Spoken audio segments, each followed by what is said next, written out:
Mga boss, ito yung broodcock natin, ang broodcock ng bayo ko. Ayan mga boss, malapad ang katawan, malapad yung likod niyan. Boston Roundhead po yan, Boston Roundhead. Ayan, pinaparami niya. Nakakross po yan sa Gilmore. Kaya yung mga anak nito mga boss, Boston Roundhead times Gilmore. Ayan, yun yung mga susunod na henerasyon pang out mga boss, yung mga anak nila.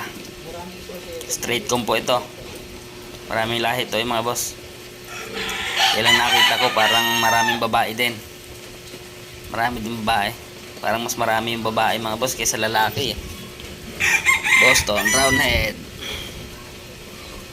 Ay mga boss, napakalapad ng likod niyan, malapad talaga ang likod, maganda, lakas mamalo yung padukot ng palo niya. Ito naman yung pumpkin mga boss. Ayan lugon.